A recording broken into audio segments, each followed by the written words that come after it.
Një nga gjërat që shumë herë vendet, qytetet, personazhet, brezat mundohen të rikthejnë është terminologjia që përdorej jo zyrtare, po themi për një pjesë të vendeve kryesore ose vendeve më të rëndësishme të një qyteti, të një shteti e tjerë.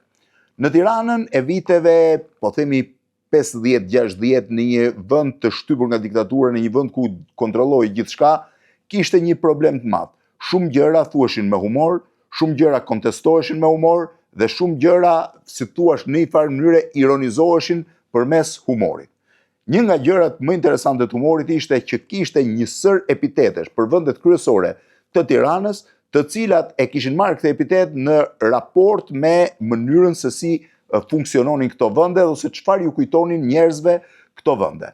Meqense unë kam jetuar në Tiranën në viteve 80 dhe kam kaluar atë që mund quhet adoleshenca e njeriu dhe një pjesë të madhe të kohës jam marrë me këto gjëra, i kam dëgjuar vetë, i kam kujtime drejt për drejta ose të ardhura përmes lexime, do mundohem t'ju risjell disa nga pikat kryesore të Tiranës. Një prej termave shumë të njohur të Tiranës ishte Broadway. Po çfarë ishte Broadway, në cilin vit lindi dhe çfarë personifikonte? Broadway ishte një zonë që sot nuk ekziston më e rrugës së Dibrës në kryqëzimin me rrugën e Barikadave.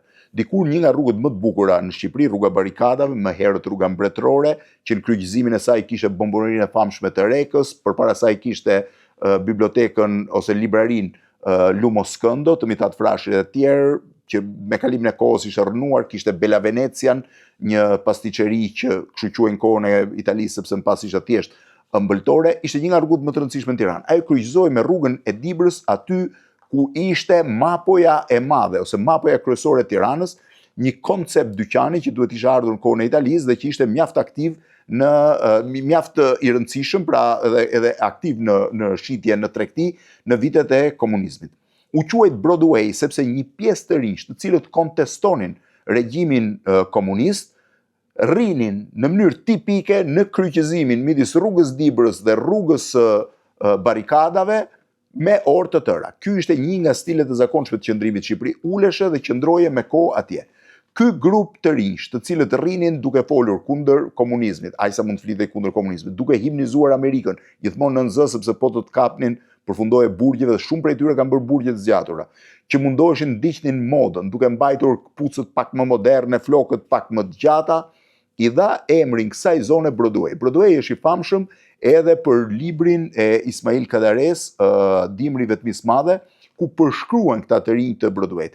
Ka ende sot të personazhe të asaj kohe që janë ende aktiv, Spartak Ngjela ka qenë njëri prej tyre, Bebdeliu, të cilët ishin, si thua, figurat simbolike të Broadway të asaj kohe, që njohun sepse me siguri kanë pasur edhe shumë tjerë. Broadway ishte në një farë mënyre pika e kontestimit të regjimit dhe pikërisht për këtë arsye mbante emrin e njëris prej rrugëve më të famshme të New Yorkut në Shtetet e Bashkuara të Amerikës. Kjo ishte pjesa qendrore e Tiranës. Një vend tjetër që ende sot mban emrin Tajvani ishte në Parkun Rinia. Shumë herë kam pyetur më pas se pse në Shqipëri atë restorante njohin si Tajvani dhe Tajvani ka qenë. Ka qenë për arsye se në Parkun Rinia, një lulisht të ndërtuar me stilin francez à la Versailles në fillim të viteve 50, 49-50, u vendos në kohën e sovjetikëve të ndërtohej një, po e quaj bar lulishte, kështu quaj, sepse lulishte ishte e gjitha e hapur, shërbente vetëm për në verë, kishte vetëm një restorant të mbyllur në fillim dhe e gjitha ishte rrethuar me kangjëlla hekuri dhe me beton sipër dhe poshtë. Këtë mbaj mend dhe unë sepse kam luajtur si fëmijë aty.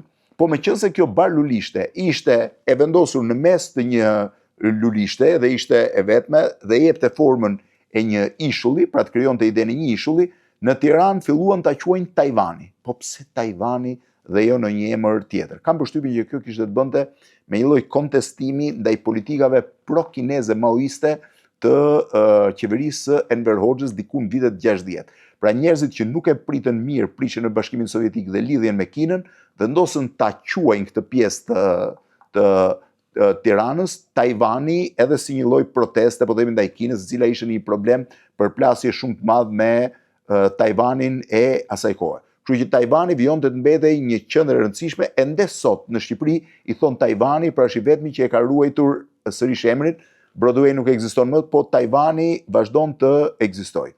Një version tjetër që ishte shumë interesant ishte Kafe Gjirokastra. Kafe Gjirokastra ishte në fakt bordura e lulishtes midis bashkisë dhe ministrive, një lulishte e rrumbullakuar, e cila në njërën anë kishte monumentin e Skënderbeut dhe sheshin Skënderbej, në anën tjetër kishte bulevardin. Kjo lulishte në mes quhej Kafe Gjirokastra sepse në bordurat anësore të saj uleshin njerëz që rrinin me orë për të parë të tjerët që shëtisnin. Por meqense kjo ulje ishte pa pagesë, sepse nuk paguaje si në një kafe tjetër që duhet të paguaje, megjithëse Tirana 5 kafe kishte gjithsej në atë kohë, ja vun emrin Kafe Gjirokastra sepse nisej nga ideja që gjirokastritët janë kursimtar, kështu që personat që uleshin aty edhe kursenin dhe kjo quhej Kafe Gjirokastra. Pra një kafe që nuk paguan. Ulesh, rri, bën se hir, po nuk paguan edhe ishte shumë interesante. Një version tjetër i cili filloi të bëj publik në vitet 80 ishte në momentin që u ndërtua Muzeu Historik Kombëtar në sheshin Skënderbej dhe në krahun tjetër sapo ishte ndërtuar Hotel Tirana ose 15 katësh i famshëm, e cila u bë godina e parë më e lartë në Tiranë që nga koha e Sahatit të Tiranës në 1820-ën, 30-ën është Sahati. Më duket pra mbas 150 vjetësh një godinë kaloi Sahatin në Tiranë dhe ishte Hotel Tirana. Në Tiranë, për arsye të shpërpjestimit estetik dhe arkitektonik midis dyve, një 15 katësh i lartë dhe një muze i ulët, filluan të quajnë i Holli dhe i Trashi. I quajnë i Holli dhe i Trashi duke bërë një paralelizëm me dy personazhe, me dy aktorë shumë të famshëm në Shqipërinë e viteve 70-80, Stan Laurel dhe Oliver Hardy, cilët kishin qenë personazhet njohur të botës filmit, ndoshta në vitet 50 në Amerikas, vetë nuk jam interesuar, po që në Shqipërinë atyre viteve ishin modern, se Shqipëria nuk fuste asnjë film tjetër që vinte nga Shtetet Bashkuara të Amerikës ose nga Hollywoodi. Kështu që muzeu ishte Olio, ndërsa 15 katëshi ishte Stelio. Pra 15 katëshi ishte i Holli dhe muzeu ishte i Trashi. I Holli me Trashin tani e kanë humbur funksionin e tyre, se janë mbushur me kulla rreth rrotull dhe nuk e kanë më pjesën e tyre signifikative. Një tjetër epitet, padyshim që i gabuar dhe racist në thelb, por që lidhej me mllefin që shqiptarët kishin me kinën komuniste, ishte Hotel Arbana. Hotel Arbana ishte përballë Ministrisë Jashtme, ishte hoteli ku banonin kinezët, sot është drejtoria e përgjithshme e policisë. Dhe zakonisht në mbrëmjet kinezët dilnin nëpër dritare dhe rrinin dritare duke parë njerëzit që lëviznin poshtë në dy anët e lanës. Këtij hotelin në Tiranë i thrisnin Hotel Majmuni, duke munduar të bënin një po e quaj paralelizëm me kinezët në vetvete, thash kishte një kontestim ndaj kinezëve, po ashtu poshtë ishte mensa kineze, e cila vinte në fund të rrugës Myslimshyri dhe shërbente për kinezët. Në një orë të ditës shfaqeshin kinezë nga çdo cep i Tiranës dhe vinin në pjesën e mensës kinezëve për të ngrënë drekën, për të ngrënë oriz dhe zhdukeshin sërish, pra nuk shfaqeshin më. Këto ishin pjesët më, po e quaj, signifikative të Tiranës. Pastaj ishte vendi tjetër që i quaj Bordura. Bordura ishte pjesa ballore, pjesa lindore e Parkut Rinia përballë Hotel Dajtit, ku njerëzit uleshin dhe qëndronin me orë për të ndjekur lëvizjen e ndryshme të njerëzve, të qytetarëve, por edhe për të parë ata pak të huaj që hynin dhe dilnin nga Hotel Dajti. Midis Bordurës dhe Hotel Dajtit ishte zona që quhej Xhiroja. Xhiroja ishte vetëm një, fillonte te Kafe Gjirokastra dhe mbaronte te Universiteti dhe kthim. Xhiro nuk quhej ajo që vinte nga sheshi Skënderbej dhe shkonte në drejtim të stacionit të trenit. Pra këto ishin zonat. Ndërkohë për shembull që Shqipëria kishte gjëra të çuditshme. Autobusit urban i thoshin Sata, sepse